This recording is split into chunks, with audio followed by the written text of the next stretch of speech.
Hello and welcome to my channel learn with humanities. First of all, कैसे हो आप सब? आई होप कि आप सब ठीक होंगे। आज हम स्टार्ट करेंगे विस्तास का last chapter which is memories of childhood.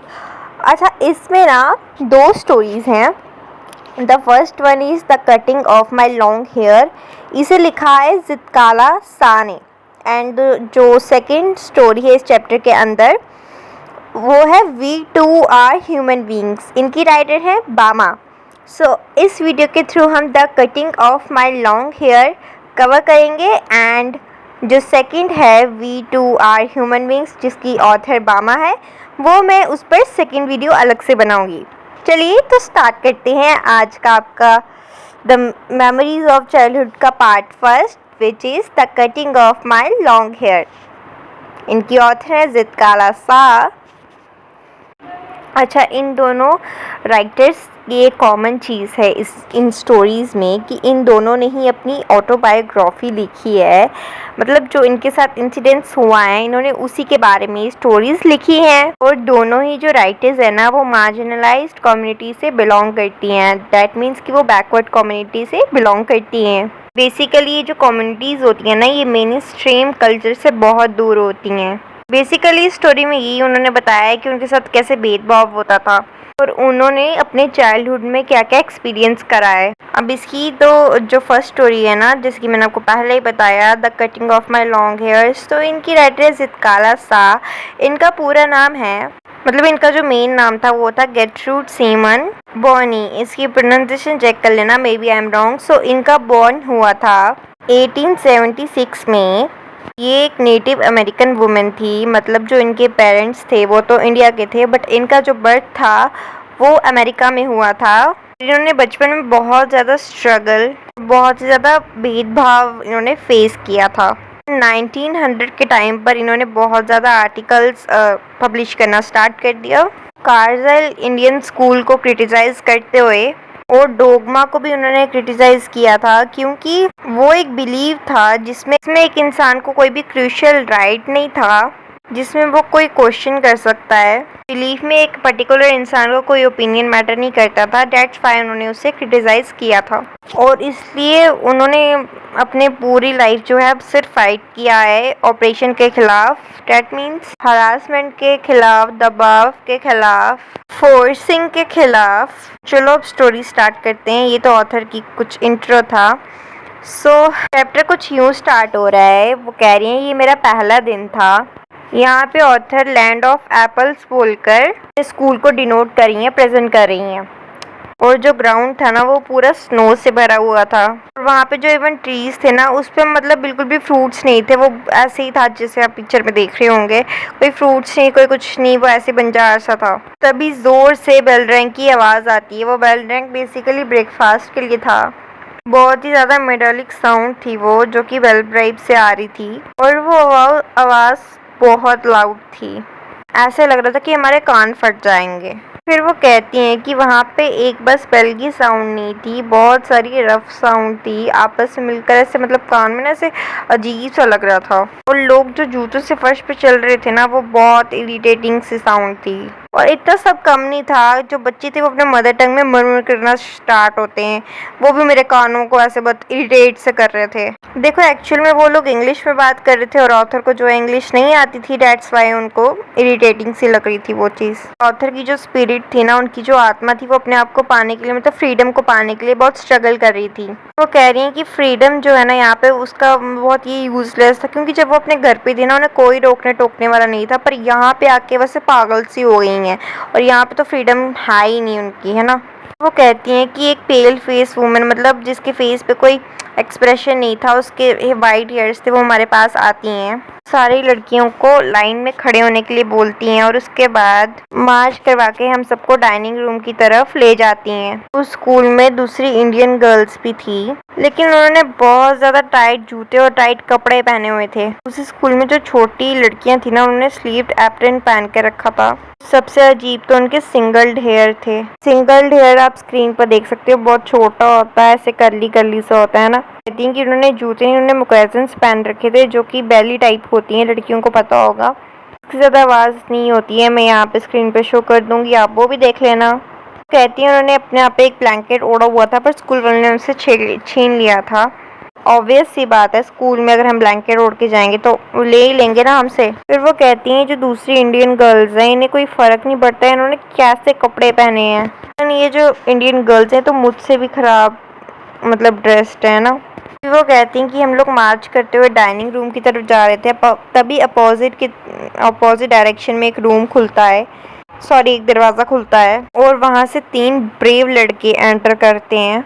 और ज़िटकिला सा को वो ब्रेव इसलिए लग रही होती हैं क्योंकि उन्होंने कोई ऐसे अजीब से कपड़े नहीं पहने होते, उन्होंने बहुत लूज़ बहुत नॉर्मल से कपड़े पहने होते हैं। फिर वो जब ध्यान से पीछे मुड़कर देखती है ना तो वो देखती है कि वो 3 लड़के भी उतने अनकंफर्टेबल फील कर रहे हैं जितने की वो कर रही है। वहाँ पर एक बेल की आवाज़ आती है और सभी अपनी चेयर को जो है पीछे पुल करते हैं, मतलब पीछे की ओर खींचते हैं। तभी ऑथर भी ऐसे करती है पर और फिर वो बैठ जाती है। तभी वो देखती है कि उनके अलावा उस हॉल में कोई भी नहीं बैठा हुआ है। तब वो खड़े होने लगती हैं और वो उनके लिए बहुत ऐसे एम्बैरेस सी मोमेंट होती है। तो वो जैसे ही खड़े होने लगते हैं तभी सेकंड बेल बजती है और सभी बच्चे उस पर बैठ जाते हैं चेयर पर, और ऑथर भी जस्ट इन टाइम उसी चेयर पर बैठ जाती है। ऑथर को एक दूर से एक आदमी की आवाज़ आ रही होती है, वो उसे देखने की कोशिश करती है पर फिर वो देखते हैं कि उस हॉल में जितने बच्चे हैं सभी ने अपने जो हेड है झुका कर रखे हैं। देन वो नहीं देखती है, वो भी सभी बच्चों की तरह नीचे की ओर देखने लगती है। तभी वो एक पेल फेस वुमन वही जो कि उस चिटकिला सा को देख घूर रही होती है, वो सोचते हैं कि यार ये क्यों मुझे घूर रही है। तभी उस रूम में जो बोल रहा था आदमी, जब वो मरमर कर रहा था फिर जब वो चुप हो जाता है तभी बेल बजती है। देन सभी बच्चे फोक और प्लेट वगैरह लाते हैं। वो नोटिस करते हैं कि वो जो मरमर कर रहा था इंसान वो एक्चुअल में प्रेयर गा रहा था, और जब उन्होंने बंद किया तब सब बच्चे खाना खाने लगे। लेकिन हमारी ऑथर जो है वो खाना नहीं खाती है, वो रोने लग जाती है क्योंकि उन्हें बहुत ह्यूमिलिएशन फील हो रहा था, बहुत एम्बैरेस सिंग उन्हें वो फील कर रही थी उस टाइम पे। ठीक है, उन्हें कुछ भी समझ नहीं आ रहा था, उन्हें ये भी नहीं समझ आ रहा था कि एक औरत उन्हें क्यों घूर रही है। वो कहती हैं जो ईटिंग फार्मूला है ना, मतलब पहले प्रेयर होगी, फिर बच्चे खिसकाएंगे चेयर अपनी, फिर उस पर बैठेंगे, फिर उसके बाद ये सब खाना खाएंगे। सबसे ज़्यादा ख़राब चीज़ या बेकार चीज़ थी उस दिन उन्होंने इस चीज़ से भी ख़राब कोई चीज़ सुनी होगी। वो बता रही हैं कि उनकी एक फ्रेंड है जिसका नाम जूडेविन है, वो भी उसी स्कूल में पढ़ती हैं, और उन्होंने ऑथर को बताया था कि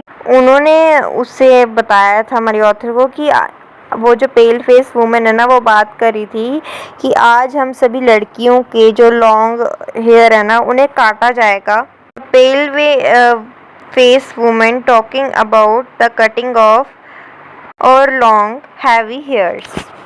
ये बात सुनकर ऑथर जो है बहुत डर जाती हैं, क्योंकि अब वो बताती हैं कि उन्हें छोटे हेयर्स क्यों नहीं पसंद थे, क्योंकि उनकी जो मदर थी उन्होंने उन्हें सिखाया था कि जो अनस्किल्ड वॉरियर होते हैं, ऐसे वॉरियर्स जिन्हें लड़ना नहीं आता है, जिनके पास कोई स्किल्स नहीं होती हैं और वो वॉर में पकड़े जाते थे, इसलिए उनके जो एनिमीज होते थे ना वो उनके बाल काट देते थे, ये जताने के लिए कि वो वॉरियर्स नहीं है, या फिर ये जताने के लिए कि वो कितने ज़्यादा डरपोक हैं। वो एक और रीज़न देती हैं, वो कहती हैं कि उनके यहाँ पे छोटे बाल वो रखते, मतलब बाल वो कटवाते थे जिनके यहाँ डेथ हो जाती थी, है ना। सबके घर ऐसे ही होता होगा, हम इंडियंस के, हम हिंदू के, है ना। फिर उनकी जो फ्रेंड होती हैं वो कहती हैं कि हमें इस चीज़ को मानना ही पड़ेगा क्योंकि हमारे जो स्कूल वाले हैं ना वो बहुत ज़्यादा स्ट्रॉन्ग हैं। देन झटकीला सा जो होती है ना वो इस चीज़ को अपोज करती हैं, खिलाफ होती हैं इस चीज़ के, कहती हैं कि वो स्ट्रगल करेंगी पर वो हार नहीं मानेंगी। फिर वो अपनी बारी का वेट करती हैं, जब उन्हें कोई नहीं दिखता है तो वहाँ से डिसअपेयर हो जाती हैं। फिर वो धीरे धीरे स्टेयर्स के ऊपर चढ़ने लगती हैं। फिर वो कहती हैं उनसे उनके मोकेसिस छीन लिए गए थे और उन्हें शूज़ दे दिए थे। फिर भी वो धीरे धीरे स्टेयर्स पर चढ़ती हैं ताकि आवाज़ नहीं आए। फिर वो एक हॉल से पास करती हैं, तभी वो देखती हैं कि वहाँ पे एक ओपन डोर है, खुला हुआ दरवाज़ा है, और उस रूम के अंदर 3 वाइट कलर के बेड थे, और वहाँ पे जो विंडो थी ना वो ग्रीन कर्टन से कवर थी, और उस डार्क ग्रीन कर्टन की वजह से उस रूम में बिल्कुल भी लाइट नहीं आ रही थी। और उधर ना तीसरा एक बेड था, वो बिल्कुल कॉर्नर में था, और वो उस बेड के नीचे जाकर छुप जाती हैं। वो बहुत ज़्यादा कांप जाती हैं, डर जाती हैं जब कोई भी फुटस्टेप का आवाज़ आता है उन्हें उस रूम में। तभी वो सुनती हैं कि कोई उनके नाम को बुलाकर बार बार चिल्ला रहा है। और जो जूडविन होती हैं, मतलब जो उनकी फ्रेंड होती है, वो भी उनके नाम को बार बार चिल्लाकर जो है चिल्ला रही होती हैं, ठीक है करा। लेकिन वो कोई भी रिस्पॉन्स नहीं देती है। वो उसी बेड के नीचे छुपी रहती हैं। लेकिन जो लोग थे ना, मतलब जो फुटस्टेप की आवाज़ थी ना, वो काफ़ी ज़्यादा आने लगती है और लोग जो होते हैं उस रूम के पास आने लगते हैं। फिर एक वुमन और कुछ लड़कियां उस रूम में एंटर करती हैं। सो वो सभी अलमारीज और सूटकेस वगैरह को अच्छे से चेक कर रहे होते हैं। और तभी उनमें से एक लड़की कर्टेन्स को हटा देती है, जिसकी वजह से पूरे रूम में लाइट हो जाती है अच्छे से। और फिर वो जो वुमेन होती है और फिर कहती है कि पता नहीं उसके दिमाग में क्या आता है कि वो बेड के नीचे चेक करती है। और जैसे वो बेड के नीचे चेक करती हैं, वो ऑथर को देख लेती हैं। उसके बाद उन्हें ड्रैग करते हुए, मतलब घसीटते हुए उस रूम से बाहर निकाला जाता है।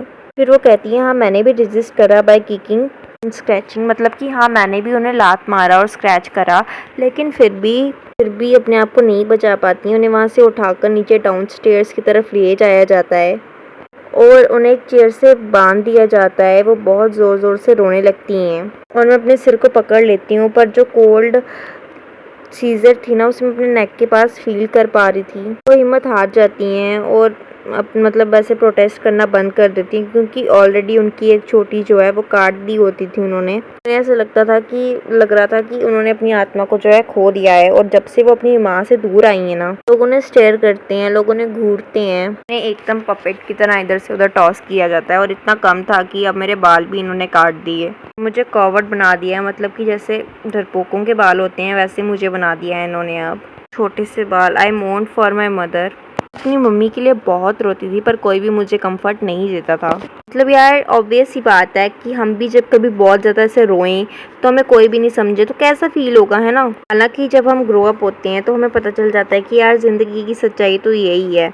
स्कूल में ऐसा कोई भी नहीं था जो उन्हें समझ सके, उन्हें संभाल सके, उनके पास आकर कोई बैठ सके, जैसे कि मेरी माँ करती थी। जब मैं बहुत छोटी थी वो मुझे समझाती थी, समझती थी। वो कहती हैं कि अब मैं भी उन छोटे छोटे एनिमल्स की तरह हूँ जिन्हें की हर्डर संभालता है।